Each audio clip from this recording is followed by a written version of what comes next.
Shalom, selamat pagi Bapak, Ibu, dan saudara-saudari sekalian. Bersyukur untuk penyertaan Tuhan sepanjang malam dan pagi hari ini kita bangun dengan tubuh yang sehat. Kita siap menerima berkat Tuhan yang baru setiap pagi.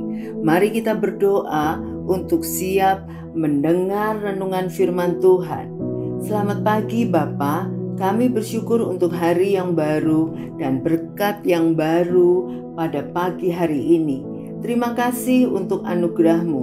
Beri kami telinga seorang murid untuk mendengar kebenaran firman-Mu, sehingga firman-Mu berakar di dalam hati dan pikiran kami. Firman-Mu adalah pedoman hidup kami. Dalam nama Yesus kami berdoa. Amin. Tema kita pagi ini syarat untuk pulih, diambil dari Yohanes 5 ayat 2 sampai 8. Di Yerusalem, dekat pintu gerbang domba, ada sebuah kolam yang dalam bahasa Ibrani disebut Betesda. Ada 5 serambinya, dan di serambi-serambi itu berbaring sejumlah besar orang sakit, orang-orang buta, orang-orang timpang, dan orang-orang lumpuh yang menantikan goncangan air kolam itu. Sebab sewaktu-waktu turun malaikat Tuhan ke kolam itu dan mengoncangkan air itu, barang siapa yang terdahulu masuk ke dalamnya, sesudah goncangan air itu menjadi sembuh, apapun juga penyakitnya. Di situ ada seorang yang sudah 38 tahun lamanya sakit. Ketika Yesus melihat orang itu berbaring di situ, dan karena ia tahu bahwa ia telah lama di dalam keadaan itu, berkatalah ia kepadanya, "Maukah engkau sembuh?" Jawab orang sakit itu kepadanya, "Tuhan, tidak ada orang yang menurunkan aku ke dalam kolam itu apabila airnya mulai goncang. Dan sementara aku menuju ke kolam itu, orang lain sudah turun mendahului aku." Kata Yesus kepadanya, "Bangunlah, angkatlah tilammu dan berjalanlah." Kegagalan menggapai cita-cita dan pemenuhan harapan dapat membuat kita amat kecewa, apalagi bila tidak ada yang mendukung saat kita dalam kesulitan. Bertambah pula sakit hati bila ternyata semua menyalahkan kita. Namun, terus tenggelam dalam kejengkelan membuat kita tidak pernah bangkit dari kemarahan. Luapan kekesalan justru membuat orang lain menjauh. Semakin kecil pula kemungkinan kita memperoleh pertolongan dalam belas kasih. Rasa kecewa juga dialami oleh si sakit yang menanti di tepi kolam Betesda. 38 tahun terbaring sakit bukan hal mudah untuk dijalani. Kekesalan bertambah ketika tidak seorang pun bersedia mendampingi dengan sabar dan menolongnya masuk ke dalam kolam. Kekecewaan yang berlangsung lama membuat si sakit pupus harapan. Dalam keadaan seperti ini, Yesus justru menghampirinya.